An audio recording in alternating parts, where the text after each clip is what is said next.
Alright, so this video is about modeling this bearing retainer. It's from a common instructional exercise found in a lot of textbooks called a Trolley Assembly. And this bearing retainer, like it sounds, holds some bearings in. And it looks like a fairly simple part when you look at the model tree, 'cause it only uses a few features.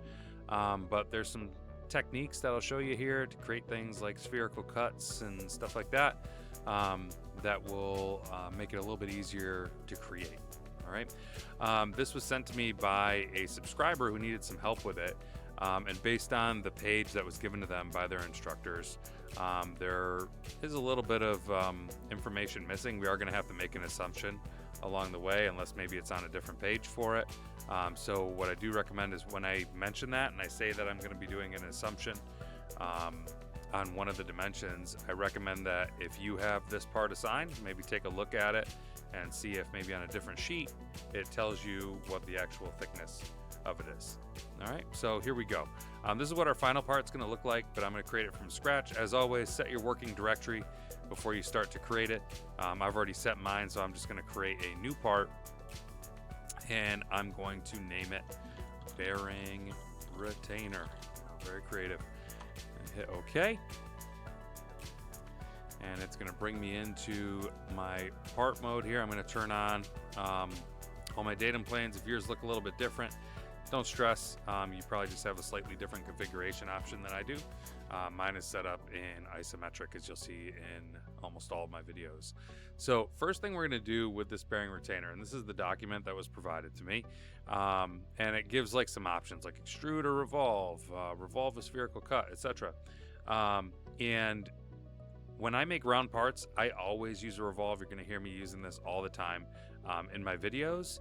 And if you ask any of my one of my students, because I'm a CAD instructor myself, you will hear them talk about how much I hate when people extrude circles. So we're going to use a revolve. So a revolve tool exists for round things. And we're going to hit define. And we're going to pick our front plane, because I'm going to focus on creating this in the orientation that it shows in the exercise. So we're going to pick our front plane here. And it's going to go right. That sounds good to me. And as always in my videos, I'm going to middle click my middle mouse button to speed by a few steps. So if we middle click right now, it'll automatically pick sketch. Mine's going to automatically rotate. If yours doesn't and it stays in a 3D orientation, just here, like that. First thing you do on a revolve, no matter what, is you're going to create a center line. All right, so you don't forget to do it later. I'm going to make my center line go horizontal here with a few clicks.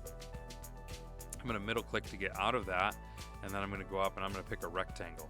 Now for this part, I'm actually going to keep the datum plane on one side rather than making it symmetric across here. And the reason is that'll make it easier for assembly down the road. When you get more experience with these parametric modeling and feature-based modeling programs, you'll start to get in this habit of like, how am I going to assemble this part later? I'm going to try and keep my datum planes where I want them to be to make that easier. So I'm going to pick right on this line, and I'm going to move up and to the right, and I'm going to make a little rectangle that looks like that by clicking again. Then I'm going to middle click to get out of that. And even though it put in dimensions that I need, I'm going to create one just in case you haven't created a revolve before with a center line. I'm going to hit dimension. I'm going to pick the outside. I'm going to pick my center line, and I'm going to pick the outside again, and then I'm going to middle click to get a diameter dimension. The diameter of this part is 1.4, and I'll create another one here with the same sort of method. That one's 1.2, and then our width, I'm just going to pick this top line, middle click above it, 0.16. All right, so that's what my section looks like. I'm going to hit the checkbox. We're going to see it revolve around like so. I'm going to middle click to hit my highlighted checkbox up here. And there's my ring. All right, so that's the first step. I have my ring. Now we need to create this spherical cut in here. All right, I have a couple ways you can do it. I'm going to show you the way I would do it. We are going to have to make an assumption in this scenario, but based on looking at the part, I think it's right. So if you're not sure, I would recommend you talk to your instructor and say, hey, it doesn't say this specifically. The video I watched made this assumption. So we're going to hit revolve again. and we're going to pick that front plane, which is now resized to the size of our part. Now here's my trick. We're going to go ahead and hit this shading with edges and switch it to wireframe. All right, so I can see inside my part. I'm then going to do one of two things. I can either hold right click and go to references, or you can go up here and click it. We're going to go to references, and I'm going to make the outside a reference. I'm going to make the top edge of the section a reference, and the bottom edge. All right, now it would make some of these a reference automatically, but you know, this is a good habit to like set up your references beforehand. So I'm going to hit close to get out of there. And now I have my references to work off of. Now here's my trick, okay? I'm going to create a line, and I'm going to go to construction mode to create a line that's not going to be used for an edge. And I'm going to create a line that goes from here down to here. All right. Now that's just a construction line. I'm then going to take a point, and I'm going to put it right at the midpoint of that line. And I'm going to middle click again. All right. I'm then going to use that point to create a center line that is horizontal like so. Middle click again. Now I'm going to turn off construction mode, and I'm going to create a circle, and I'm going to make that circle, I don't know, about that big for now. Middle click, and I'm going to change the diameter of that circle according to this drawing to 0.316. All right, now here's where we've made an assumption here. All right, I'm making the assumption that the circle is right on this edge. The center of the circle is on this edge. The reason I'm like a little bit reluctant to think that that might be true, like if I was designing this part, is it results in a really, really small wall right here, okay? Because the radius of this circle is 0.158, all right? If we divide that in half, the actual width of this is 0.16, which means that's about 2/1000ths of an inch right there.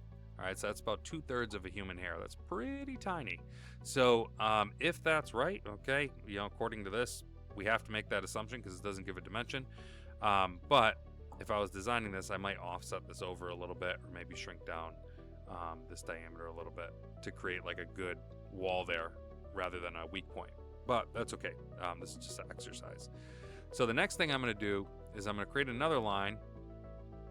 I'm going to zoom into my intersection point that goes from here. Then I'm going to go over here to the other one. Click again, middle click again to get out of it. And then we're going to go up to delete segment, and we're going to trim away the bottom of this. Now there's two ways you can trim. You can hover over something and click it, makes it go away. Or you can click somewhere where there isn't anything, hold it down, and you can make this fun sort of squiggle. And anything it crosses through, it's going to get rid of. Bother me. And then now I'm going to hit the checkbox. All right. Now, if I switch back to my shaded with edges or shading, either one works. Let's go shading this time. We're going to see I now have a sphere that's rotating around, but I want to use that to remove material. So we're going to go up to remove material, and it's going to make this little spherical cut right up here. All right. Now I'm going to middle click to hit the checkbox to make that go right through my part. There's one of them. Okay. Now I have 8 of these. So I'm then going to take my revolve, and I'm going to right click over here. I'm going to go to pattern. The easiest way to put this in is with an axis pattern. So I'm going to switch dimension to axis. I'm going to pick my little axis right here. Okay. Whenever I put an equally spaced pattern, I like to hit this button right here, angular extent, and change it to say, divide this amongst 360 degrees. You can do this with any angle. But it's really good for equally spaced 360-degree patterns. So if I go 4, it's going to look like that. If I go 5, okay, it's going to automatically change it to that pattern, 6, so on. Now what I actually need is 8.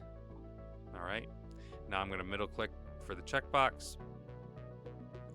Now I have all those. So now I'm down to my last step. I'm going to turn off all my planes so it's easier to see what's going on. All right, so I have like sort of this crown looking thing, almost looks like a castle nut or something like that, or like a lock washer. And I'm gonna go up to shell, and here's where I'm making another assumption. What I found looked nice, sort of preparing for this, this video, was about 25 thousandths. Looked pretty good. but the picture that was given to me doesn't actually say what the thickness of this shell is. All right, so what we're going to do is we're going to pick a surface to remove a shell there, and you can see it starts to remove that. Now, what you don't want to do is just click another surface to remove more, because it's only going to remove that surface and actually replace it. What you want to do is you want to hold Control and then pick the surface. Okay, so now I've got two surfaces. The third one I need, if I hold Control, is this one, which will then take away that last piece just like that. All right, and I'm gonna rotate it around so you can sort of see what it's doing. All right, and then I'm gonna hit the checkbox. Again, you saw I used 25 thousandths. Talk to your instructor to see if maybe that's supposed to be a different number.